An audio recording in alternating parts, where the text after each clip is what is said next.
Blog Talk Radio. Boa noite, meus amigos. Estamos aqui de volta.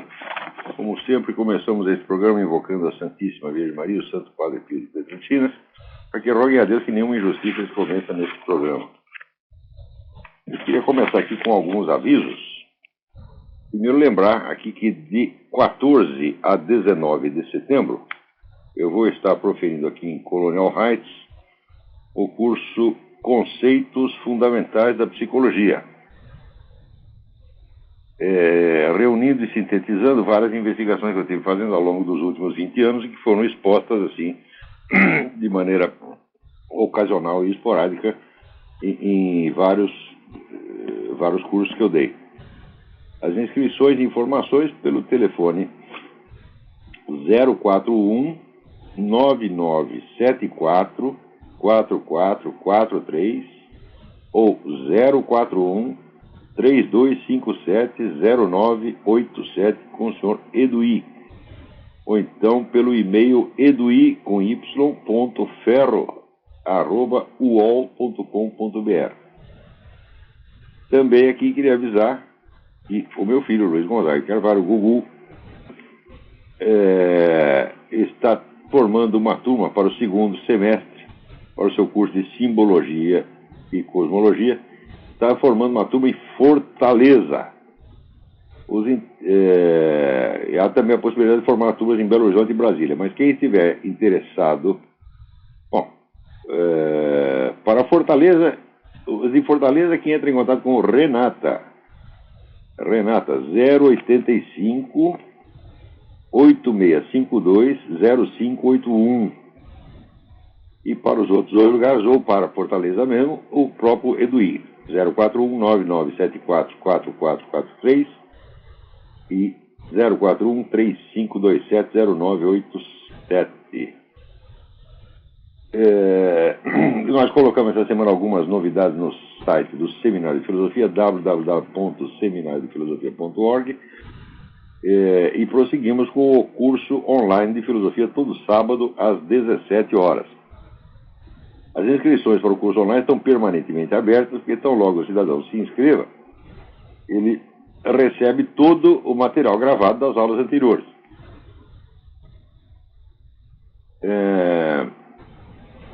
Queria aqui também avisar dois alunos, o Eduardo Levi e o Ronald Robson, que eles me mandaram uns trabalhos muito bons. Um sobre a teoria dos quatro cursos, outro sobre o meu livro Jardim das Aflições. Esses trabalhos são realmente muito bons. Eu gostaria de poder comentá-los mais extensamente. Se houver uma chance de fazer isso, será no curso online, não aqui. Aqui não dá, aqui tem que ser tudo picotado. Evidentemente, durante a semana tem aí dezenas de pessoas perguntando como é que eu estou vendo esse caso de Honduras, né? E existe algumas, como é que diz? A situação lá não está tão preta quanto se pinta, né? Taiwan e Israel reconheceram o novo governo, a União Europeia reconheceu o novo governo, com exceção da França e da Alemanha. O novo presidente do Panamá, Ricardo Martinelli, declarou que a crise de Honduras tem que ser resolvida pelos hondurenhos. E o governo da Costa Rica apresentou uma queixa na Organização dos Estados Centro-Americanos pelo fechamento da fronteira entre Honduras, El Salvador, Nicarágua e Guatemala, porque daí impede o trânsito de caminhões carregados de alimentos e outros produtos da Costa Rica que faz parte do comércio normal entre Costa Rica e Honduras, né? Então você vê que o negócio não está, esse bloqueio aí não está funcionando, não. Isso é um negócio simbólico. Isso é uma viadagem inventada por esse seu Zé Miguel Insulza, que não vale o que come. É empregadinho do Hugo Chávez, né? Agora, a única coisa interessante que tem nesse negócio todo é a iniciativa do Barack Obama. E tudo isso aí partiu dos altos círculos federais americanos. O governo americano agora já se tornou um órgão de proteção ao castrochavismo e ao narcotráfico no continente. Porque o problema desse senhor Zelaya não é só que ele estava tentando realizar um plebiscito para ele se eternizar ali no poder, como fez o Chávez. Né? O problema é que esse camarada tem realmente ligações com o narcotráfico. Como o nosso presidente tem. O sujeito que disser que o Lula não tem ligação com o narcotráfico é para só não querer ver. É só você ver lá 12 anos de atas do Foro de São Paulo, tomando decisões junto com o FARC, né, junto com o MIR, etc. Falava como que isso não é uma parceria? Mesmo que ele não ganhou um tostão, parceiro ele é. Eles estão lá fazendo negócio, lutando pelos seus interesses comuns. Tá certo? E a FARC é o maior distribuidor de cocaína na América Latina e no Brasil. E um dos principais fornecedores aqui para os Estados Unidos. Quer dizer, como é que vai dizer que o Lula não tem ligações com o narcotráfico? Olha, meu filho, quem não tem ligação com o narcotráfico sou eu. Eu nunca vi ninguém da FARC, eu só li a respeito, não sou amigo de ninguém lá, e não assino comunicado conjunto com eles. O Lula assinou e falou, é parceiro do narcotráfico. Quando é que vocês vão entender? O Brasil, assim, cabeça de brasileiro agora, tá assim, é a síndrome do piu-piu. O sujeito está vendo a coisa na cara dele, mas ele fica, mas será que é? Será que não é? Né? Quer dizer, é que ele não quer ver, é aquela fraqueza. Se enxergar o que está acontecendo, vai ter que tomar uma providência. Como ninguém quer ver isso, ninguém quer ver. Deputado não quer ver, senador não quer ver, Polícia Federal não quer ver, a magistratura não quer ver, as Forças Armadas não quer ver. Isso é tudo um bando de boiola. Atenção, boiola, todos eles. Eu não respeito mais ninguém no Brasil, tá certo? Mas ninguém. Não tem homem mais nessa terra, tá entendendo? É todo mundo aí, é boiola. É claro que tem pessoas que não podem realmente fazer nada, o cidadão comum não pode fazer nada, mas na classe dirigente, todos mesmo da classe dirigente do Brasil, são todos, ou são ladrões e cúmplices de tudo isso que está acontecendo, cúmplices do assassinato anual de 50 mil brasileiros. O presidente da República é o primeiro. Senhor Lula, o senhor está assassinando 50 mil brasileiros por ano. O senhor com esse namoro com o FARC, tá certo? E com esse negócio de seu governo vive protegendo gente da FARC, o senhor está facilitando o assassinato de 50 mil brasileiros por ano. Tá certo? Quer dizer, o senhor é um assassino em massa, sim. O senhor é um genocida, sim. Tá certo? Além de cúmplice do narcotráfico. Peraí, tem alguém na linha. Alô, quem é? Alô? Não se ouve lufas.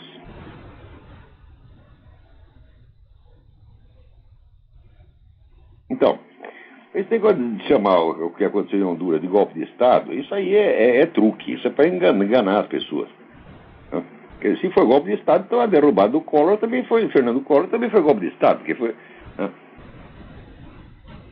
O parlamento que estava lá votando o impeachment do cara e forçou o indivíduo à renúncia.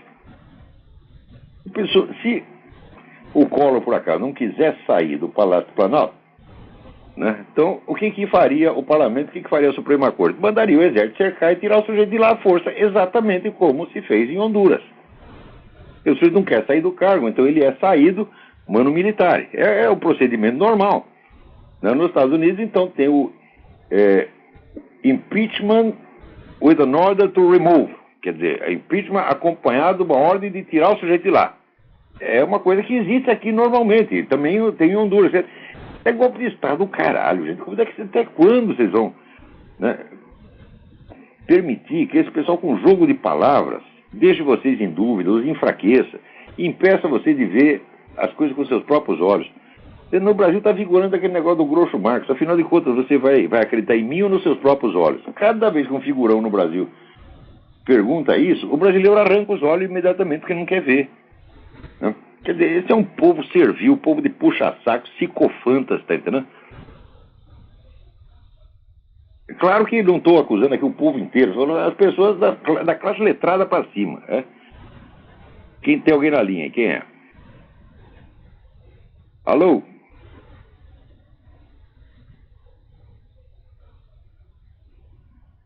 Não se ouve nada. Não é ninguém.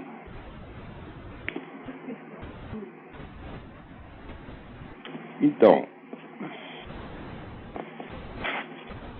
aqui, no dia que se noticiou que tinham derrubado o Zelaya, a tal da Human Rights Foundation, imediatamente, né, entrou no cordão dos puxa-saco e soltou lá um manifesto contra a derrubada do Zelaya. Todo mundo quer o Zelaya no poder porque Honduras é um canal importante para o transporte de drogas para os Estados Unidos. Atenção! E o Zelaya é o protetor dessa gente. Quer dizer, enquanto o Zelaya está no poder, os aviões do narcotraficante podem atravessar o território de lá sem nenhum problema, como atravessa de Cuba, o território aéreo, o espaço aéreo, não é o território, espaço aéreo. O espaço aéreo de Honduras estava liberado para o narcotráfico, agora não está mais. Isso aí representa um prejuízo de bilhões. Vocês sabem que aquele sujeito que era presidente da Bolsa de Mercadoria aqui de Nova York, o Richard Grasso, era amiguinho da turma da Farc. Por que amiguinho? Porque o dinheiro da Farc que tem lá é uma grandeza. Eu acho que calcula-se que 1/3 do dinheiro da Bolsa é lavagem de dinheiro do narcotráfico. Então, se parou de entrar a droga, meu Deus do céu, tem que fazer uma coisa, tem que botar o homenzinho lá de novo. Então é isso, para que isso que serve Obama, para isso que serve o EA. Né? Agora, como é que a gente pode discutir seriamente? Vamos sentar aqui, vamos ver juridicamente se foi um golpe de Estado. Olha, se fosse um golpe de Estado, seria bem dado. O presidente que faz um treco desse tem que ser tirado lá com um pontapé no meio do cu. Não precisa nem os procedimentos legais, mas eles seguiram todos os trâmites legais. Né? E tiraram, olha, eles são tão bons que mandaram o sujeito embora quando devia fuzilar. E são tão bons ainda que na segunda vez não deixaram descer. Porque se fosse eu, deixava descer, já punha direto na cadeia imediatamente. Tá entendendo? Ou então um pelotão de fuzilamento. Então, eles pensam que esse negócio de narcotráfico é brincadeira. A gente pode tolerar, discutir amavelmente essas coisas. Não tem o menor sentido isso, pô.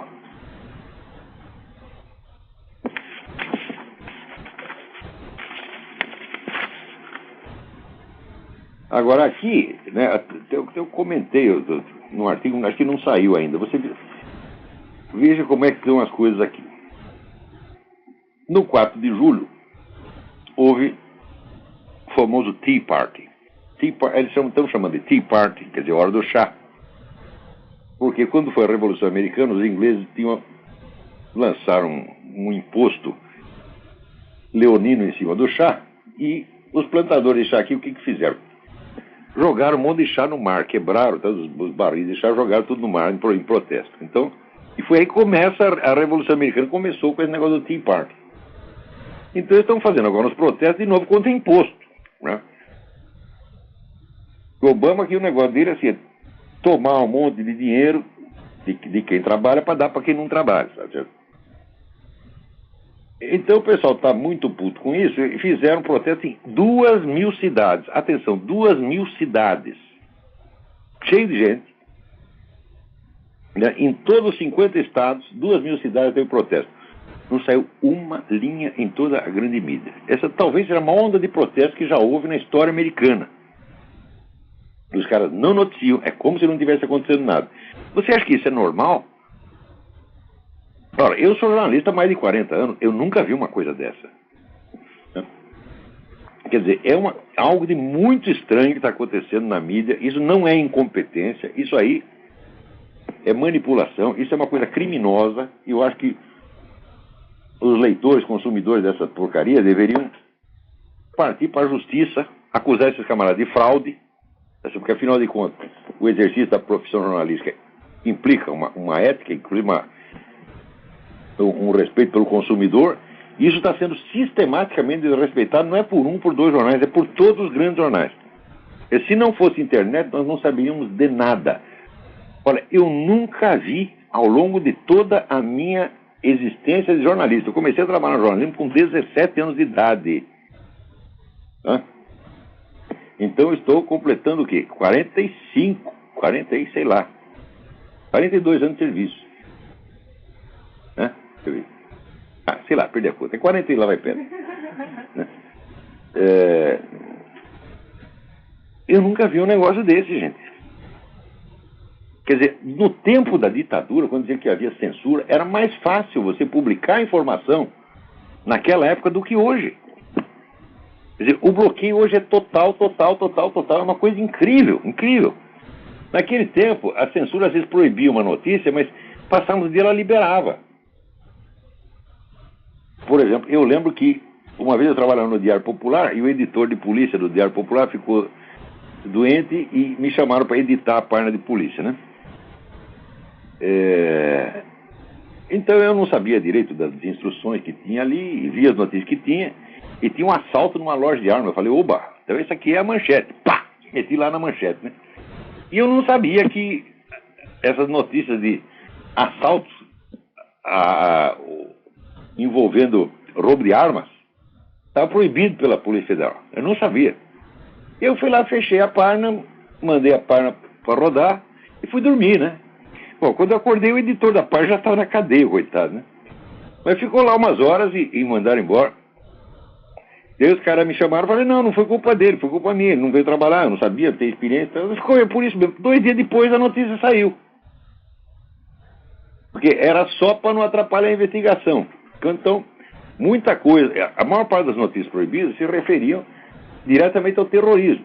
E não era uma proibição definitiva, era assim, temporária. Mas no máximo 2 semanas aquilo ficava, né? E naquela época, você tinha todos os instrumentos jurídicos para você recorrer contra isso.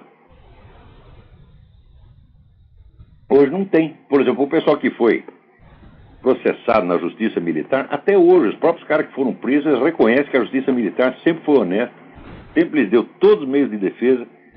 Quer dizer, a justiça estava funcionando, né? Agora, hoje, o que você pode fazer contra esse bloqueio total? Quer dizer, essa quadrilha de bandidos que são os donos dos jornais, né? Não envolva nisso os Mesquita, porque os Mesquita não tem mais o controle acionário do Estadão. Eu não sei quem manda no Estadão agora. Mas esses marinhos, esses frias, isso é um monte de bandido. Os caras estão empenhados assim, em controlar o fluxo de informação, porque, sabe, a ação humana, ela é alimentada pela informação. É a informação que chega a você que determina a ação que você vai tomar. Não é isso? Por exemplo, se o teu saldo no banco está em vermelho, o banco tem que avisar, porra, para você cobrir o rombo, fazer alguma coisa. Agora, se não te avisa nunca, e o seu saldo vai aumentando, aumentando, aumentando, passa 3 anos, né? Então, faltava lá $10, agora já falta $1,5 milhão. Você não pode agir, tá certo? Você não pode tomar essa decisão. Então, quem controla o fluxo de informações, controla as suas ações. E olha, eu digo para você, essa turma está firmemente empenhada em controlar vocês todos desta maneira. Isso não é incompetência jornalística, não é nada, bicho. Esse pessoal tudo recebe instrução de Rockefeller, de George Soros, do CFR, e faz a coisa direitinho, do jeito que os caras querem, segue a receita. E quando você quer investigar os fatos, né, mesmo os fatos mais banais, como esse negócio dos documentos do Obama, falou, onde já se viu, quer dizer, um candidato a presidente da República que não tem documento, não mostra o documento, isso nunca aconteceu na história humana, porra. Né? Agora, se você quer investigar isso, isso é teoria da conspiração. Fala, mas eu não estou fazendo teoria nenhuma, eu estou só perguntando. Né? Se você pergunta, porra, cadê os documentos de identidade do homem? Isso é teoria da conspiração, porra. Isso não é. É racismo. Eu digo, mas meu filho, como é que eu vou saber a raça do cara se você nem me mostra o documento dele? Né? Então, nem a raça dá para saber, porque o Obama tem tipo brasileiro, que tudo quanto é raça misturado. Tá certo? Então, como é que eu vou saber? Não se sabe direito nem quem é o pai do cara, porra. Outro dia circulou na internet uma notícia de um cubano dizendo, olha, quando ela tinha 18 anos, a mãe do seu Barack Obama esteve lá em Cuba, deu para meio mundo lá e saiu de lá grávida. Eu não sei se isso é verdade. Como é que eu vou saber? Só vendo a certidão de nascimento, porra. Então, não pode investigar nem isso. Então, veja o que está havendo aqui, é um controle total do fluxo de informações. Quer dizer, é uma obra de engenharia calculada para induzir as massas a se comportar dessa ou daquela maneira a favorecer esse, aquele candidato, a consumir tal ou qual produto, tá certo? A ficar contra ou a favor isto ou aquilo, tá certo? E é claro que isso é um crime, claro que isso é uma fraude. Então não é questão da gente reclamar, o que tem que fazer, os leitores têm que começar, vamos dizer, a se juntar e dar queixa na Delegacia do Consumidor, tanto no Brasil quanto aqui. E se der queixa, olha, não tem barriga me dói. Uma coisa como essa que aconteceu aqui, 2.000 movimentos de protesto em 2.000 cidades. Em 50 estados, e não sai uma linha. O que é isso? Agora aqui também, essa semana teve um caso de um sujeito lá que usava, né, o seu enteado de 5 anos de idade para práticas sexuais, usava e ainda emprestava para os amigos. Agora, é proibido contar que o sujeito era gay. Que ele vivia com outro homem. É proibido. A palavra gay não aparece, a palavra homossexual não aparece. É uma coisa incrível. É claro que isso é manipulação, é claro que isso é fraude. Agora, até quando nós vamos ficar só na reclamação? É preciso agir contra essa gente. É preciso agir enquanto ainda há meios de agir, porque daqui a pouco não há mais. A hora que você tiver uma geração inteira de juízes formados nessa mentalidade, formados na ideia do direito achado na privada, daí acabou, não adianta mais você recorrer. Mas por enquanto ainda tem juízes, tanto aqui quanto no Brasil. Então é agora que tem que agir. É agora. Atenção, liberais, conservadores, tá? Vocês ficam gastando dinheiro pra caramba para precisamos difundir as doutrinas liberais. Não precisa difundir doutrina liberal merda nenhuma. Política não é difusão de doutrina, gente. Política é ação. Em política você não pode derrotar uma ideia, você tem que derrotar uma pessoa. Tem que tirar o sujeito de lá, você está entendendo? Quando é que eu vou entender isso aí? Agora,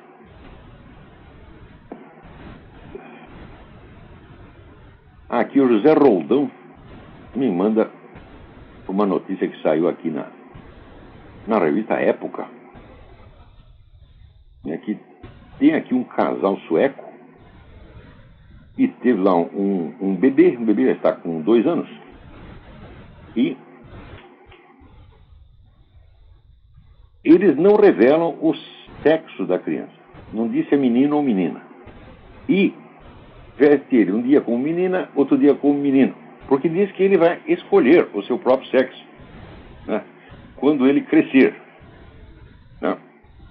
Ora, você vê, toda essa história começou quando alguns pseudo-intelectuais começaram a especular em torno da noção de gênero, distinguir entre gênero e sexo. Gênero é o equivalente gramatical do sexo, é o equivalente indireto.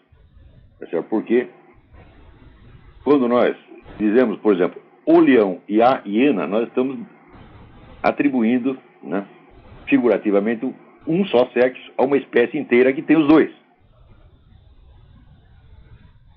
Nós falamos o elefante e a baleia. Não quer dizer que todas as baleias sejam menininhas, tá certo? E que os elefantes sejam todos gays. Tá? Não é disso que nós estamos falando. Então, isso quer dizer que, veja, o gênero é apenas a correspondência gramatical de um fenômeno natural chamado sexo. Certo? Ora, daí alguns fulanos com muita merda na cabeça, mas o excesso, porque merda na cabeça um pouco é normal, mas eles têm um excesso. Decidiram dar um alcance sociológico à noção de gênero, né? E desconectaram totalmente a noção de gênero da noção de sexo. Quer dizer que passaram a achar que a identidade sexual do sujeito não é uma questão de sexo, é uma questão de gênero. Ou seja, você nasce e os outros, arbitrariamente, vendo que você tem um pinto, classificam você no sexo masculino. Ora, mas que violência, que coisa horrorosa, né? E daí vê lá a menininha, né? Vê lá a xoxotinha, e você então, maldosamente, criminosamente, você diz que ela é menina, porra. Onde já se viu? Né? Até com os animais a gente faz isso. Tá, o cavalo tem um piruzinho, você chama de cavalo, né? Tem a xoxotinha, você chama de égua. Onde? Mas não é uma crueldade, minha gente? Né? Então, os caras disseram que a identidade sexual do sujeito é uma imposição tirânica da sociedade, você é obrigado, né? A mim, por exemplo, me informaram, quando nasci, você é menininho, e eu tô aqui há 62 anos me deixando enganar, porra! Vai ver que eu sou mulherzinho, não sei, os caras me enganaram, só porque eu tinha um peru, vê que coisa injusta, né? Então, os caras meteram essa ideia na cabeça, e agora o que aconteceu? Quer dizer, como teoria, a coisa já era inteiramente absurda, boboca, estúpida e mal intencionada. Porque as pessoas não faziam de estupidez. Quando faz de estupidez, é pior ainda. Porque se o sujeito dissesse, olha, vou fazer isso de malícia, vou enganar todo mundo, fazer todo mundo de trouxa, eu até entendo. Agora, o sujeito que acredita mesmo nisso, é pior. É muito pior. Porque um só é desonesto quando ele quer ser, e o outro é desonesto permanentemente. Quando a pessoa diz, mas será que a pessoa sabe? Será que ela faz isso conscientemente? Eu digo, se fizer inconscientemente é muito pior, você não entende isso? Quer dizer que, porque a diferença entre um ato e um hábito, o cara que faz as coisas sem saber, ele faz permanentemente. Então, a teoria já era criminosa. E agora esse casal decidiu levar a teoria à prática. O que significa? Significa que esta noção, vamos dizer, de que o gênero é imposto, que ela mesma é uma teoria inteiramente arbitrária, ela agora está sendo imposta a essa criança. Ora, mas se ela mesma já nasce já é educada na base das duas identidades sexuais, ela quer dizer, ela pode se vestir como menino ou pode se vestir como menino, mas não quer dizer cada vez que ela veste como menino aparece um piruzinho e veste de menino aparece uma xoxotinha. Não. Quer dizer, o equivalente anatômico não modifica. Essa criança vai ter alguma dificuldade de associar uma coisa com a outra. Quer dizer, estão apenas criando um problema para a criança. Pode ser que ela supere isso numa boa, né? E ela mesmo, daqui a pouco ela vê aquele bando de menino, compara, né? É a experiência que todo mundo teve, né? Você olha a menininha, você vê, e tem um negócio lá que é diferente do meu, não é isso? Ou vocês não tiveram essa experiência, vocês não sabem, né? Confiram com seus próprios olhos, está em tempo ainda. Quantos anos você tem? 50, 60? Se você nunca viu, veja. É uma coisa muito interessante. Você pega uma criatura do outro sexo e pede para ela tirar a saia, tirar a calcinha, você olha e você confere por você mesmo, tá certo? Quer dizer, esse é o método tradicional de identidade sexual, é este. Mas os caras inventaram que não é assim, que é uma imposição tirânica da sociedade. Ora, falando português, claro, a mim jamais ninguém me informou que eu era um menino, né? Foi eu mesmo que vi as meninas e falei, tem um negócio diferente aí. É na hora de fazer pipi, né? Ele fazia de pé. A menina abaixava. Por que você abaixa? Por que você faz pipi assim? É tão esquisito. Daí a menina explicava. Não, é porque é diferente. Ué, é uma experiência universal, todo mundo teve. Né? Aquela criatura infeliz que na infância jamais viu, né, uma criatura do outro sexo fazendo pipi. Né? Eu acho que são pessoas raríssimas. E é na hora que vai tomar banho, pega todos os bebezinhos, todos menininho, menina, todo mundo banho junto, né? Você vê isso aí, você vê com os olhos da cara. Agora vai dizer que foi a sociedade que lhe impôs essa coisa? Ora, mesmo para o sujeito ser um transexual, o que é um transexual? É um sujeito que sabe que é homem e não está gostando disto. Quando ele vem com aquela história de que, não, eu sou uma mulher que nasceu no corpo do homem, isso é uma figura de linguagem, meu Deus do céu. É? Quer dizer, eu tenho uma forma anatômica e queria ter outra. Né? Assim como tem o sujeito que é careca e queria ter cabelo, o sujeito que é gordo queria ser baixo, o sujeito que é baixo queria ser alto. Ué, então ele está insatisfeito com aquilo. Agora, pelo fato de ele estar insatisfeito com a sua condição, não quer dizer que ele seja outra coisa. Ele quer ser outra coisa. Tanto que existe a operação transexual. Se não fosse isso, fosse apenas a questão de mudar de gênero, o sujeito decreta, pronto, virei mulher. Sumia o peru na mesma hora, porra. Não é isso? Por que tem aquela trabalheira toda? Eu estive lendo os negócios, é uma coisa miserável, leva um ano de sofrimento. Tá certo? Por que você tem que se submeter a tudo isto se é tão fácil mudar de gênero? Se gênero é uma mera convenção. Ora, porra!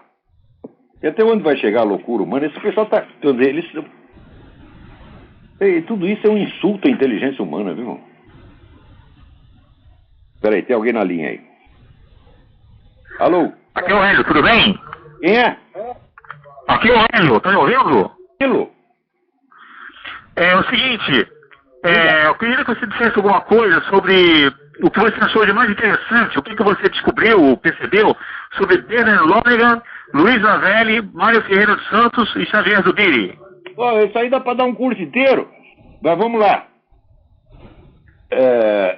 Vamos lá. O Bernard Lonergan foi o primeiro sujeito que entendeu como é que funciona a inteligência humana. Ele escreveu um livro de 1000 páginas chamado Insight, que todo mundo tem que ler. E, olha, é um livro que mostra para você, na medida que você entende a inteligência, você se torna mais inteligente. Ninguém lê esse livro impunemente. É um livro bastante trabalhoso, tem várias páginas ali que são verdadeiros exercícios que você tem que fazer para entender como é que funciona. Mas faz um bem danado, né? O Xavier Zubiri, esse é o mais difícil de explicar como é que o Xavier Zubiri é um filósofo espanhol que, como ele, durante a Revolução Espanhola, ele ficou do lado republicano, o que foi cá entre nós, foi uma cagada, porque o governo republicano já era uma ditadura. Depois ficou numa situação difícil com o governo franquista e teve que sair da universidade e ficou dando aula em casa. E toda a obra do Xavier Zubiri é de publicação póstuma, com exceção do primeiro livro, que se chama Naturaleza, História de Dios, no qual ele ainda não mostra a que veio. Quando o homem morreu e começou a sair esses livros, isso já na democracia espanhola, foi um susto. Porque o sujeito era quase um novo Santo Tomás de Aquino, tá vendo? O ponto central da filosofia do Zubiri é a ligação entre inteligência e realidade. E ele mostra ali, entre outras coisas, vamos dizer, que essa dimensão que nós chamamos de realidade é uma coisa que só existe para o ser humano. Quer dizer, os animais não vivem provavelmente na realidade, vivem numa espécie de névoa subjetiva. Tá certo? E como se constitui, então, essa dimensão de realidade para o ser humano, esse é um dos assuntos do Zubiri. Quem mais ele falou? O Mário Ferreira, então, é o sujeito que se dedicou a reconstruir o que teria sido a filosofia pitagórica. Mas a filosofia pitagórica que ele constrói não é a do Pitágoras historicamente considerado, é a dele.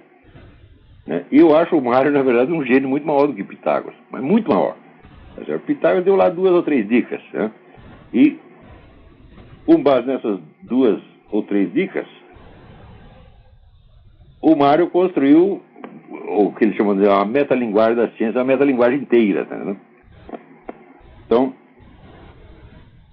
entre outras coisas interessantes que o Mário fez, está a descoberta de que os números que nós utilizamos na contagem, 1, 2, 3, 4, são categorias do conhecimento humano, e categorias do ser, são estruturas do próprio ser humano. Mas no mero ato da contagem, você está percorrendo, né, todas as dimensões possíveis que cada ser tem. Por exemplo, para um ser alguma coisa tem que ter uma unidade. Né? O ser e a unidade são a mesma coisa, dizia Duns Scott. Mas essa unidade, quer dizer, sempre se compõe de alguma contradição interna. Existe alguma contradição interna, então é dualidade. Essa dualidade, por sua vez, implica uma relação, tem um terceiro elemento, e assim por diante. Quer dizer, você fala de contar, você está passando as várias categorias do ser e do conhecimento. Mas isso aí não é assunto aqui para esse programa. Isso aqui precisa muitas e muitas aulas para explicar esse negócio. Né? E o Louis Lavelle é, vamos dizer, o único filósofo do século XX que levou a sério a ideia de que a realidade existe. Tá certo? Então, é um homem que passou a vida tentando restaurar no ser humano o senso, vamos dizer, da presença da realidade e da sua presença na realidade. Quer dizer, você ler o Louis Lavelle é você acordar de um pesadelo filosófico de 4 séculos. Para mim, para o meu gosto pessoal, o Lavelli foi o maior de todos. Eu nunca li uma linha do Luiz Lavelli que eu não concordasse. O que eu não posso dizer de nenhum dos outros.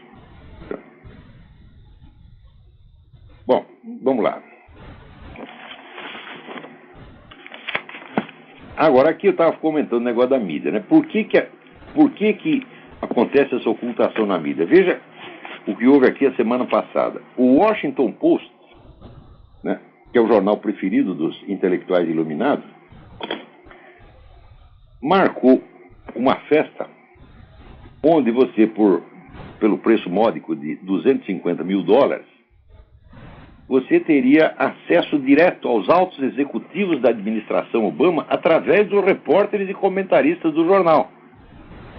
Isso quer dizer que o jornal, a redação do jornal, ela virou parte da administração.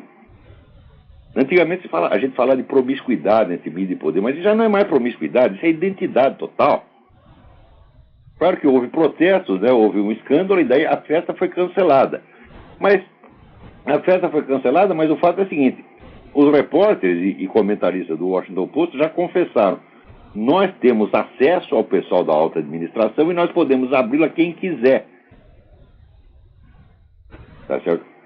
Quer dizer, isso aí é o suficiente, vamos dizer, a simples proposta disso aqui é suficiente para que você processe o jornal e o feche e põe os seus donos e a sua redação inteira na cadeia. Porque isso é tráfico de influência. Agora, o pessoal reclama, mas ninguém vai fazer nada. Agora, enquanto a gente ficar na base dos... Vê o pessoal fazendo crime atrás de crime.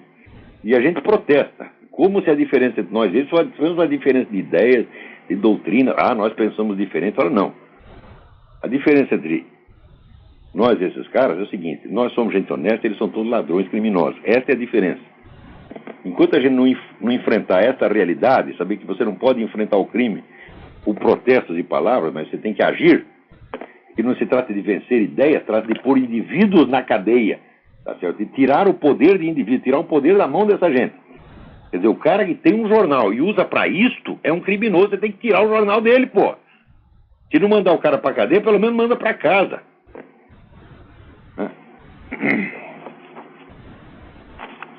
Ai. Agora, chegou uma notícia aqui de que, eu estou até procurando, mas é tanto papel aqui, de que o consumo de cocaína no Brasil está aumentando. Você vê que coisa fabulosa. Está aumentando fabulosamente desde a tal da redemocratização. E todo mundo está tão satisfeito com o Brasil que está todo mundo cheirando coca. Né? Agora, presta atenção, no mundo inteiro o consumo de droga diminui. No mundo inteiro. Quer dizer que algo está se fazendo para reprimir o consumo de droga e está funcionando. Nos Estados Unidos eles conseguiram reduzir para 1/3. Sabe lá o que é isso? E aí o pessoal ainda diz, combater droga não adianta, a guerra contra drogas não funciona. Ah, não funciona. Só diminuiu, cortou 2/3 do consumo. Né? Agora, no Brasil tem essa política chamada redução de danos. Redução de danos para quê? Redução de danos para o narcotraficante, porra. Você reduz o prejuízo dele, ou seja, você aumenta o lucro dele. É para isso que serve essa política. E os caras que inventaram isso sabem perfeitamente disso. Não vão dizer, isso é um erro científico, eles avaliaram errado. Avaliaram errado nada, avaliaram corretissimamente. Esse pessoal é tudo cúmplice de narcotráfico. Quando é que vocês vão deixar de ser ingênuos, porra? Então, quer dizer, já tem mais brasileiro aí morrendo. Enquanto isso, o que eles vão fazer? Controlar os narcotraficantes? Não, meu filho, eles vão controlar a sua conta bancária. Acabou o sigilo bancário no Brasil. Botaram lá um computador, né, com o nome de Cadastro de Clientes do Sistema Financeiro Nacional, que vai controlar todas as contas bancárias do país. Você tirou R$1 da sua conta, vai lá no computador do governo. Quer dizer, o que é isso aí? É o Big Brother, é o fim do sigilo bancário. E o pessoal assiste tudo isso e diz amém, aceita. Quer dizer, o que você vai fazer contra essas pessoas que estão matando 50 mil brasileiros por ano? Nada. Vamos fazer contra você. Contra o cidadão brasileiro que está trabalhando e ganhando seu dinheiro. Então, ora, esse controle total das contas bancárias pelo governo significa o seguinte, meu filho. O seu dinheiro não é mais seu. O seu dinheiro é uma concessão provisória do governo. Quer dizer, isso é um passo de gigante na direção do socialismo. Agora o pessoal fala, não, isso aí, comunismo no Brasil, isso é teoria da conspiração. Tá falando, porra, mas o que é isto? Mas que idiotice! Os caras só acham que existe comunismo assim, se tiver um decreto, olha, turma, agora é o comunismo. Ponto. Se não tiver um decreto assim, eles não percebem, o comunismo está na cara deles, né? Eles não percebem. Enquanto isso, eles estão preocupados com o que? Aqui, a Procuradoria-Geral da República está propondo ação para reconhecer a união entre pessoas do mesmo sexo. Ah, mas nós sabemos que isso é uma coisa tão urgente, né? O Brasil está cheio de gays querendo dar e o governo não deixa, a sociedade não deixa, né? Eles não, coitadinhos, eles não podem fazer as putarias deles, ninguém deixa, vocês são maus, né? Então precisa vir o governo e proteger a prática da homossexualidade. Você vê que a coisa é tão proibida, tão reprimida, que no Brasil praticamente não tem gay, não tem viado no Brasil. Não é isso? O Luiz Mota diz que é, mas eu não acredito. Né? Porque como é que numa sociedade tão opressiva assim ele poderia fazer uma coisa dessa? Ele não faz, ele só fala. Né? Então, aquela turma toda que foi na passeata gay, todos eles estão sendo oprimidos, impedidos de viver suas vidas. Tá certo? Ai. Quer dizer, ver com o que está preocupado então a nossa Procuradoria-Geral da República. Também, veja, outra coisa importantíssima, né? A FIFA reclamou dos camaradas que rezam no campo de futebol, mas que coisa medonha, né? Quer dizer, o sujeito vai lá, só porque ele quer ganhar a partida, ele reza, Ave Maria, um Pai Nosso. Isso é altissimamente ofensivo para todas as pessoas de outras religiões, sobretudo para os ateus, eles ficam escandalizados. Né? Essa turma da parada gay, que aparece tudo lá de bunda, mostra a bunda, mostra o pinto, lê para criança, né? Fica se agarrando lá. Não, isso não escandaliza ninguém, isso é normal. Agora, você rezar uma Ave Maria, que coisa medonha, meu Deus do céu. Isso ofende profundamente a sensibilidade dos ateus, muçulmanos, etc, budista, né? Agora, aqui, nos Estados Unidos, também é a mesma coisa. Quer dizer, as escolas aqui, muitas escolas proíbem você usar qualquer símbolo religioso se for cristão. Se não for cristão, pode. Você vê que coisa? Né? Agora, quando eu comecei a escrever sobre esse negócio de perseguição anticristã, anos atrás, já havia milhares de fatos desse tipo acontecendo. Daí o que as pessoas diziam? Isso aí não está acontecendo nada, isso é teoria da conspiração, imagina, isso é uma exceçãozinha, uma coisinha que aconteceu aqui e ali. Depois, quando os fatos vão se avolumando, eles entram no cotidiano. Então, primeiro você nega que esteja acontecendo, tá certo? E depois você diz, mas não tem nada demais. Então você se adapta. É assim que se faz. Isso aí é obra de engenharia social, calculada para você impingir à população uma mudança que é contrária aos valores e crenças da população. Então, primeiro, você toma providências que são, assim, improváveis, inverossímeis. E daí você continua fazendo o inverossímil. Então a coisa passa do inverossímil para o banal.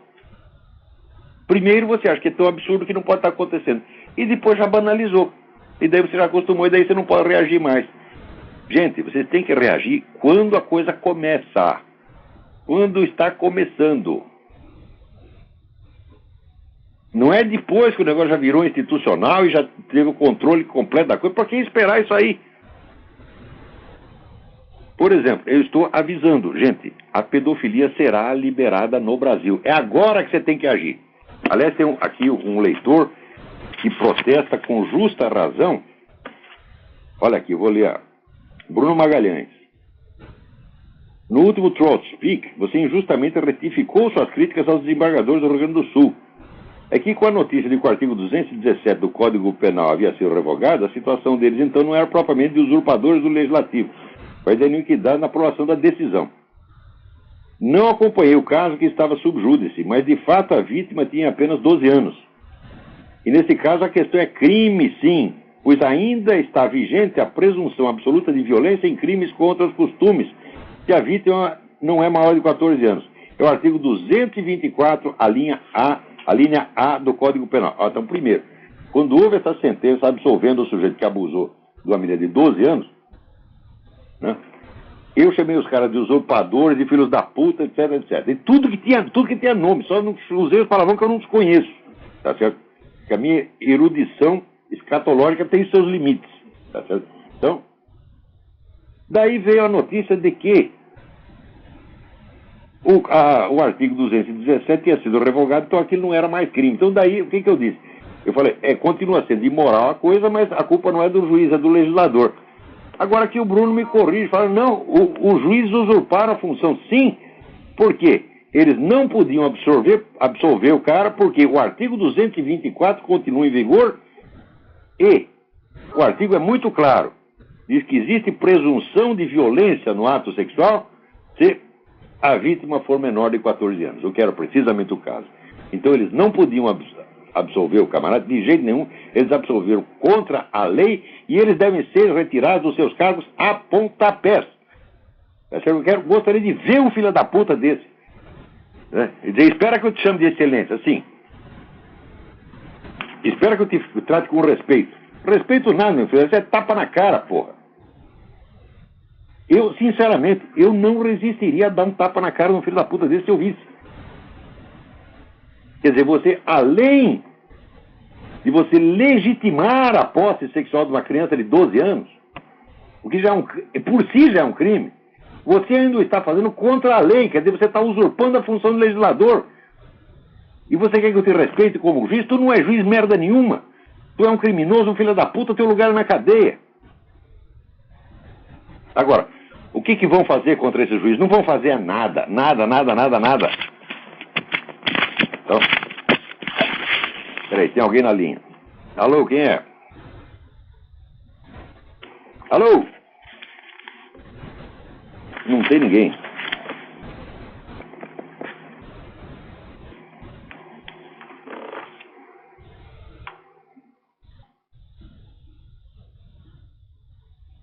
Agora, olha aqui. Coisa importante. 5 legisladores republicanos aqui nos Estados Unidos exigiram que o presidente Barack Obama dê garantias de que as agências de inteligência dos Estados Unidos não têm informação nenhuma que implique o tal do Manuel Zelaya com o narcotráfico. Ora, mas é claro que elas têm essa informação. Porque se o Obama está aí botando pinto na mesa, dizendo que tem que reinstalar o sujeito no poder, né? E se ele está fazendo isso sabendo que o cara está envolvido no narcotráfico, então ele é um criminoso. Então o que ele tem que fazer? Ele tem que garantir, olha, nós não sabemos de nada que envolva esse camarada no narcotráfico. E, no entanto, eles estão sabendo de tudo. Até eu estou sabendo. Isso aí já saiu no jornal, já tem para tudo quanto é lado. Como é que o Obama não sabe de nada? Né? Mas o Obama não sabe nem onde nasceu, ele não sabe nem quem é o pai dele. Ele nunca leu a certidão de nascimento dele, coitadinho. A única certidão que ele tem é aquela porcaria que pega pela internet, que é um resumo, que não tem nem não diz nem qual foi o hospital que o sujeito nasceu, acho que ele também não sabe. O Obama é que nem o Lula, ele nunca sabe de nada, coitado, está sempre inocente. Agora, aqui você vê, esta semana enforcaram lá no Irã mais 20 manifestantes. Se faz protesto na rua, vai para forca. Isso aí não escandaliza o governo americano. Até a Hillary Clinton pediu que o Obama falasse alguma coisa. Olha, está dando na vista, Obama. Vamos fazer de conta que a gente se preocupa com isso. Obama não quis nem fazer de conta. Entendeu? Agora, então, quer dizer, está consolidando esse cara no poder, assim como está consolidando o Hugo Chávez na América Latina com esse apoio que está dando ao Zelaya. Então aqui, gente, tem 3 comunidades humanas que me impressionam pelo amor que ela tem a seus próprios traidores. Não pode ver um traidor, não pode ver alguém fazendo ao contrário, que imediatamente você já fica de calcinha molhada e começa, meu benzinho, meu queridinho. Essas 3 comunidades são os americanos, católicos e judeus. Esses três só estão se ferrando por causa desse amor que tem a seus traidores. Quer dizer, o que é isso? Mas que fraqueza humana é essa? Que covardia, que desfibramento, que coisa mais feia, que exemplo que vocês estão dando pro mundo, porra. Quer dizer, o Barack Obama, todo mundo sabe, a carreira dele foi toda paga pela Arábia Saudita. Daí o cara toma o poder e a primeira coisa que ele faz, chegar para a Suprema Corte e falar, não pode investigar nada da Arábia Saudita. Só isso já é suficiente para fazer o impeachment. Mas daí os caras, não, mas ele está de boa intenção, coitadinho, pobrezinho, né? Sofreu na infância, foi discriminado uma pinóia, só foi discriminado na Indonésia. Aqui nunca sofreu discriminação nenhuma, todo mundo ajudou. Né? Judeu, mesma coisa, todo mundo votou no Barack Obama, porra, agora fica reclamando, ele está acabando com Israel, blá, blá, blá, blá. Porra, o que você tem na cabeça? Acorda, gente. Traidor é traidor, vocês têm quando é que vão entender isso aí, porra? Né? E católico a mesma coisa. Igreja católica, o sujeito é comunista infiltrado. O que a gente faz? A gente chama ele lá em Roma, passa a mão na cabeça dele, fala, meu filho, que nem o cardeal Ratzinger fazia com o Frei Beto e o Leonardo Boff. Meu filho, fale menos. Né? Agora, se você é cristão, fiel à tradição, tá não, daí a gente excomunga. Eu digo, porra, e por que você gosta dos seus inimigos? E, pô, você se ferra, a culpa é sua mesmo. Tem que parar com isso, gente. Tem que parar com... É uma coisa impressionante, impressionante. Agora, os outros estão aprendendo, né? Na França, então, por exemplo, qualquer manifestação nacionalista, se você disser, por exemplo, que você prefere um produto francês a um produto qualquer, olha, eu fumo aqui Gauloise porque é francês. Tá certo? Isso é racismo na França. Quer dizer, o francês já aprendeu também. Né? A afagar os seus inimigos e bater nos seus amigos. Né? Por exemplo, você quer ver uma coisa? Na França, a moda é bater em judeu. Né? Você vê o judeu na rua, pá, desce o cacete do cara. E daí você sai e publica um negócio falando contra a Igreja Católica, porque a notícia da nova aliança com Jesus Cristo é ofensiva aos judeus. Você está entendendo? Então você bater no judeu pode. Agora você lê o Novo Testamento é altamente ofensivo. Eu digo, mas que merda é essa, porra? Em que mundo nós estamos entrando? Até quando nós vamos aceitar essa regra do jogo? Peraí, tem gente na linha aí. Hoje está difícil essa linha, ninguém consegue falar. Alô? Alô? Alô, quem é? Alô, Lavo, tá me ouvindo? Perfeitamente. Ah, beleza. É Marcos, tá falando de Porto Alegre. Marcos, tudo bem? Aqui. Tudo bem, o senhor, como é que tá? Tudo em ordem, graças a Deus. Olavo, a minha questão é a seguinte, sobre a religião de novo, né, que eu geralmente entro nesse assunto. No cristianismo, né, tem aquela história de que o Cristo dá para os apóstolos a ideia de que eles... Aliás, não. O ato concreto de que eles vão para evangelizar, mas eles não convertem as pessoas. Quem converte é o Espírito Santo, né? Certamente. O Espírito Santo é um elemento que toca o coração humano, que é onde o homem não pode chegar. Perfeitamente. A minha pergunta é a seguinte, existe algum fenômeno análogo desse tipo no Islã? Ou qual é a relação no Islã do mundo espiritual com o coração do homem? Não, ali é diretamente a vontade de Allah. Quem te converte é Ele mesmo, se Ele quiser. Se Ele quiser tampar os seus olhos, tampará eternamente. Então, essa é decisão pessoal. Uhum. Bom, é basicamente isso. Bom, e já é uma coisa predestinada, então. Quer dizer, já tá tudo predestinado, já sabe quem vai para o céu, quem vai para o inferno, já tá, quer dizer, não adianta você... Se você tiver que ser um infiel, você será mesmo. Eu acho isso totalmente errado. Eu acho a doutrina da predestinação, ela é absurda em si mesma. Ela não tem cabimento. Porque se você está as suas ações estão predestinadas, os seus pensamentos também. Tá certo? E a sua ilusão de que Deus pode convertê-lo se Ele quiser, então terá sido inoculado em você pelo próprio Deus, quer dizer, Deus te enganou.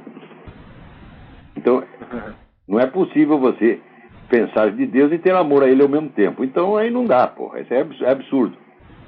Né? E assim vai. Tá bom, no judaísmo então, não existe esse problema da conversão, porque o sujeito já nasce ali dentro. E eles não gostam nem que os caras se convertam, só vai dar trabalho. Até ensinar pra você tudo. Ah, mas a gente não. Puta, já é um pentelho aí querendo se converter, nós vamos ter 20 anos de trabalho com esse cara, puta vida.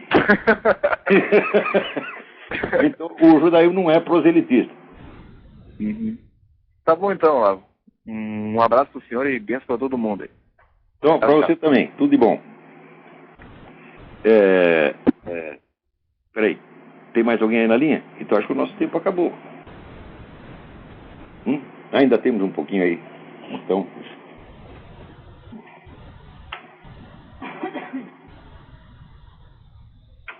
vamos lá. O que mais nós temos aqui? Olha, eu gostei desse negócio do pessoal mandou um insulsa lamber sabão, sabe? Voltar para casa. Ele chegou lá, ele achou que ele ia mandar fazer acontecer. Né? Os caras receberam ele aos gritos, mandaram ele de volta, né? E mostraram que não tem nenhum respeito por essa porcaria de OEA. Peraí, quem tá na linha aí? Alô? Alô, professor? Sim, quem é? É Ruslan, de Nova York. Opa, tudo bem? Tudo jóia, eu vou ser bem rápido e breve, professor. O senhor já leu o livro chamado Red Cocaine? Li, e citei nos meus artigos várias vezes. É o Joseph Douglas. É um livro importantíssimo que mostra que quem criou a rede do narcotráfico, tal como existe na América Latina, hoje foi a União Soviética. Eles pegaram o narcotráfico incipiente que existia nos anos 50 e treinavam agentes para ir lá e se apossar das redes, tá certo? E organizar a coisa. Então foi aí que a coisa começou a crescer. E isso aí esse livro é baseado num depoimento do general tcheco Jan Sežna, que participou pessoalmente desta operação. Então ele não está falando dos outros, não. Está falando, eu fiz isso assim, assim, assim, assim. É um livro, leitura indispensável. Ninguém entenderá o que está acontecendo no mundo hoje sem ler esse livro. Perfeito, eu vou colocar no meu blog isso, apontando esse livro. Professor, muito obrigado. Fica com Deus. Douglas com 2 S. Acho que... Douglas com 2 S. Ok, professor. Fica com Deus. Um abraço. Tchau, tchau. Um abraço. Tudo de bom. Tudo de bom. Tchau, tchau. Então, tchau. 1 minuto? Então é só para dizer até semana que vem. Muito obrigado a todos. Até lá.